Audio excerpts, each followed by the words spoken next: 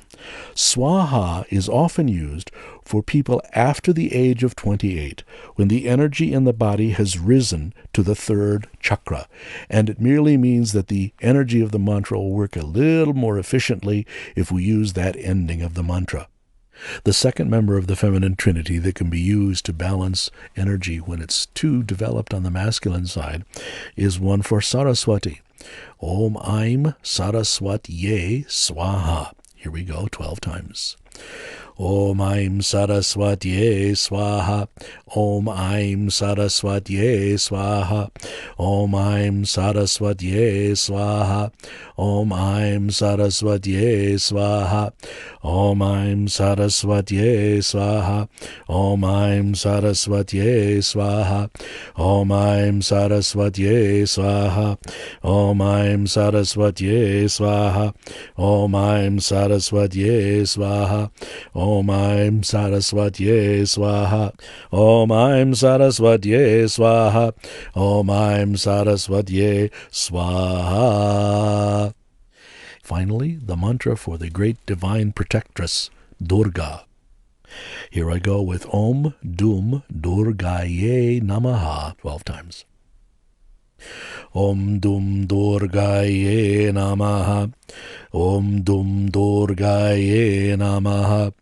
Om Dum Durgaye Namaha. Om Dum Durgaye Namaha. Om Dum Durgaye Namaha. Om Dum Durgaye Namaha. Om Dum Durgaye Namaha. Om Dum Durgaye Namaha. Om Dum Durgaye Namaha. Om Dum Durgaye Namaha. Om Dum Durgaye Namaha. Om Dum Durgaye Namaha.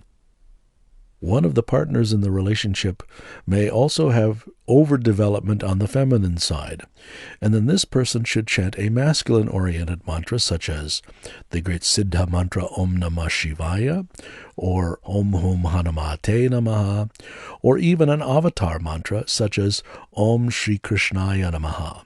I'll chant each of these 12 times, beginning with Om Namah Shivaya. Om Namah Shivaya, Om Namah Shivaya, Om Namah Shivaya, Om Namah Shivaya, Om Namah Shivaya, Om Namah Shivaya, Om Namah Shivaya, Om Namah Shivaya, Om Namah Shivaya, Om Namah Shivaya, Om Namah Shivaya, Om Namah Shivaya. One also might pick one of the avatar mantras, Om Buddhaya Namaha, Om Ram Ramaya Namaha. For today I'll pick Om Shri Krishnaya Namaha and do that for you 12 times. Om Shri Krishnaya Namaha. Om Shri Krishnaya Namaha. Om Shri Krishnaya Namaha. Om Shri Krishnaya Namaha. Om Shri Krishnaya Namaha. Om Shri Krishnaya Namaha. Om Shri Krishnaya Namaha. Om Shri Krishnaya Namaha. Om Shri Krishnaya Namaha. Om Shri Krishnaya Namaha. Om Shri Krishnaya Namaha. Om Shri Krishnaya Namaha. Now, taking the concept of peace, I'd like to apply it to common problems in a relationship. The first one is anger. All of us have anger, and it comes out in relationships, and sometimes it comes out to the person who's the closest to us and the person that we really should be angry with the least over time. Nonetheless, it happens. We get a day that's been very stressful, either at home or at the place of our work, and what do? We come home and the next thing you know, we're in some altercation with our partner. Just as a side note, if you are in a situation like that and are able to, it's very good to take a break and go to a yoga class or go to the gym or something to have a little buffer between the stressful situation and the home, if it's possible. It's not always possible, but it's a good thing to keep in mind if you do have the opportunity. Now, the mantra for anger is the same one that we're going to use in a little bit in talking about fear and jealousy. Only one of the words in the mantra changes. And the idea of the mantra went something like this. Peace, supreme peace. Let the anger return to its source and universal energy so that it becomes purified, returns to me, and becomes usable. Isn't that a great idea? Because anger is just energy, held in a pattern and in a form of expression that's not very useful. But if we could find a way to take that anger and take the negativity out of the energy and then have the energy to use for other things, how great would that be? So that is the source of this mantra. You return it in universal mind, upashamani, its universal source. And it sounds like this. Shante prashante sarva krodha upashamani swaha. And the word for anger here is krodha. Krodha. So I'm going to chant that mantra for you 12 times.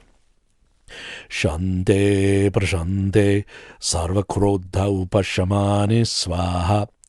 Shante prashante sarva krodha upashamani swaha. Shante prashante sarva krodha upashamani swaha. Shante prashante sarva krodha upashamani swaha. Shante prashante sarva krodha upashamani swaha. Shante prashante sarva krodha upashamani swaha. Shante prashante sarva krodha upashamani swaha. Shante prashante sarva krodha upashamani swaha. Shante prashante sarva krodha upashamani swaha. Shante prashante sarva krodha upashamani swaha. Shante prashante sarva krodha upashamani swaha. Shante prashante sarva krodha upashamani swaha. Another problem in a relationship can be fear. Fear of loss of the relationship, fear of infidelity in the relationship, any kind of fear you can name. And the same mantra can be used by changing one word. Let the fear return to its source in universal mind and universal energy, so that that energy tied up in fear can be purified, return to me, and become usable. And then the mantra becomes Shante Prashante Sarva, and instead of Krodha, it becomes Bhaya, the word for fear, Upashamani Swaha. And I will now chant that for you 12 times. Shante prashante sarvabhaya upashamani swaha. Shante prashante sarvabhaya upashamani swaha. Shante prashante sarvabhaya upashamani swaha. Shante prashante sarvabhaya upashamani swaha. Shante prashante sarvabhaya upashamani swaha. Shante prashante sarvabhaya upashamani swaha. Shante prashante sarvabhaya upashamani swaha. Shante prashante sarvabhaya upashamani swaha. Shante prashante sarvabhaya upashamani swaha. Shante prashante sarvabhaya upashamani swaha. Shante prashante sarvabhaya upashamani swaha. Shante prashante sarvabhaya upashamani swaha. Jealousy is often another quality that rears its head in relationships, almost always when it shouldn't. And again, we can use the same mantra. And instead of using krodha or bhaya, we'll use the Sanskrit word for jealousy, which is irsha. And the mantra becomes Shante prashante sarva irsha upasramani swaha. Let my jealousy return to its source in universal energy, universal mind, so that the energy becomes purified, returned to me in a usable form. Here we go. Shante prashante sarva irsha upashamani swaha. Shante prashante sarva irsha upashamani swaha. Shante prashante sarva irsha upashamani swaha. Shante prashante sarva irsha upashamani swaha. Shante prashante sarva irsha upashamani swaha. Shante prashante sarva irsha upashamani swaha. Shante prashante sarva irsha upashamani swaha. Shante prashante sarva irsha upashamani swaha. Shante prashante sarva irsha upashamani swaha. Shante prashante sarva irsha upashamani swaha. Shante prashante sarva irsha upashamani swaha. Shante prashante sarva irsha upashamani swaha. So those are some situations in which the force of peace can work most powerful. Shante, prashante, peace, supreme peace. Now I'd like to move to the issue of control, where one person in the relationship seeks to control the other, and it's almost always a symptom of some kind of insecurity. And there is a Ganesha mantra here that is wonderful for this. O great Ganesha, remover of obstacles, let all of this dross quality that's standing in the way return to its source, and let those things that concern me come under my control. So that the mantra says, look, I know I've got barriers and obstacles inside of me that stand in the way of two things, of my seeing things clearly, those things that should concern me, and those things that should concern me coming under some kind of conscious control. And this mantra, the Maha Ganapati mantra, does that. And it sounds like this. Shreem Hreem Kleem Glaum Gam Ganapataye Vara Varada Sarva Janam Me Vashamanaya Swaha.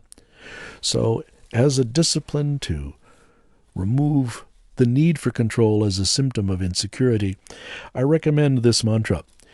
It will have many other positive applications in your life as well as you begin to see how you can affect positively a variety of situations. So here it is. Shreem Hreem Kleem Glaum Gam Ganapataye Vara Varada Sarva Janam Me Vashamanaya Swaha. Shreem Hreem Kleem Glaum Gam Ganapataye Vara Varada Sarva Janam Me Vashamanaya Swaha. Shreem Hreem Kleem Glaum Gam Ganapataye Vara Varada Sarva Janam Me Vashamanaya Swaha. Shreem Hreem Kleem Glaum Gam Ganapataye Vara Varada Sarva Janam Me Vashamanaya Swaha. Shreem Hreem Kleem Glaum Gam Ganapataye Vara Varada Sarva Janam Me Vashamanaya Swaha. Shreem Hreem Kleem Glaum Gam Ganapataye Vara Varada Sarva Janam Me Vashamanaya Swaha. Shreem Hreem Kleem Glaum Gam Ganapataye Vara Varada Sarva Janam Me Vashamanaya Swaha. Shreem Hreem Kleem Glaum Gam Ganapataye Vara Varada Sarva Janam Me Vashamanaya Swaha. Shreem Hreem Kleem Glaum Gam Ganapataye Vara Varada Sarva Janam Me Vashamanaya Swaha. Shreem Hreem Kleem Glaum Gam Ganapataye Vara Varada Sarva Janam Me Vashamanaya Swaha. Shreem Hreem Kleem Glaum Gam Ganapataye Vara Varada Sarva Janam Me Vashamanaya Swaha.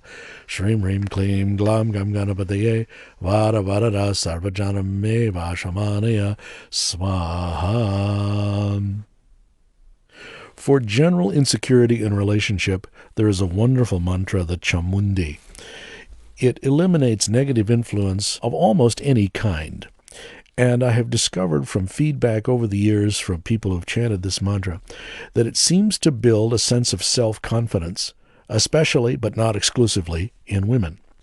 And so for general insecurity in a relationship, I recommend the mantra, Om Aim Hreem Kleem Chamundaye Viche Namaha. There's a big story about this mantra, often referred to as the Chamundi. Time does not permit us to go into it, but take it for granted that the most powerful celestials called on this great feminine force when there was an evil that they could not defeat, and she was able to take care of it handily. Here is 12 repetitions of that mantra. Om Aim Hreem Kleem Chamundaye Vichye Namaha. Om Aim Hreem Kleem Chamundaye Vichye Namaha. Om Aim Hreem Kleem Chamundaye Vichye Namaha.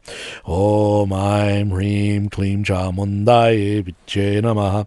Om Aim Hreem Kleem Chamundaye Vichye Namaha. Om Aim Hreem Kleem Chamundaye Vichye Namaha. Om Aim Hreem Kleem Chamundaye Vichye Namaha. Om Aim Hreem Kleem Chamundaye Vichye Namaha. Om Aim Hreem Kleem Chamundaye Vichye Namaha. Om Aim Hreem Kleem Chamundaye Vichye Namaha. Om Aim Hreem Kleem Chamundaye Vichye Namaha. Om Aim Hreem Kleem Chamundaye Vichye Namaha. There may be some of you out there, many of you, that are not in any relationship at all and would like to be. There are mantras to bring a divine husband, a divine wife. Ultimately, all of our relationships should be spiritually based. If they are truly spiritually based, there is no crisis we will not be able to overcome. There is no problem that will not have some form of acceptable resolution. We will be able to deal with all of the ins and outs and the vagaries of any relationship if it has a mutual spiritual foundation. So if you have not considered this before, I offer it now for your kind consideration. Whether it's the masculine role or the feminine role in a relationship, these are the mantras that are given. The first one is for a spiritual husband, or the masculine side of the relationship, and the mantra is Sat Patim Dehi Parameshwara. Kindly send me a man of truth who will embody the perfect and highest masculine principle. I'll chant that mantra for you now 12 times. Sat Patim Dehi Parameshwara. Sat Patim Dehi Parameshwara. Sat Patim Dehi Parameshwara. Sat Patim Dehi Parameshwara. Sat Patim Dehi Parameshwara. Sat Patim Dehi Parameshwara. Sat Patim Dehi Parameshwara. Sat Patim Dehi Parameshwara. Sat Patim Dehi Parameshwara. Sat Patim Dehi Parameshwara. Sat Patim Dehi Parameshwara. Sat Patim Dehi Parameshwara. For a spiritual wife, or the feminine side of the relationship, Patnim Mano Ramam, Dehi Mano Vritanao Sarvanim Taranim Durga Samsara Sagarasya Kulodbhavam. Bit of a long mantra. The translation is, kindly send me, give me, a beautiful wife, woman, who because she follows truth will take me across the ocean of rebirth. What a statement!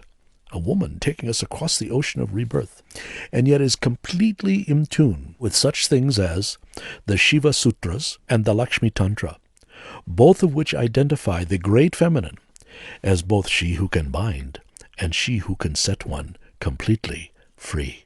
So now I will chant that mantra 12 times. Patnim Manoramam Dehi Mano Vrittanao Saranim Taranim Durga Samsara Sagarasya Kolodbhavam. Patnim Manoramam Dehi Mano Vrittanao Saranim Taranim Durga Samsara Sagarasya Kolodbhavam. Patnim Manoramam Dehi Mano Vrittanao Saranim Taranim Durga Samsara Sagarasya Kalodbhavam. Patnim Manoramam Dehi Mano Vrittanao Saranim Taranim Durga Samsara Sagarasya Kalodbhavam.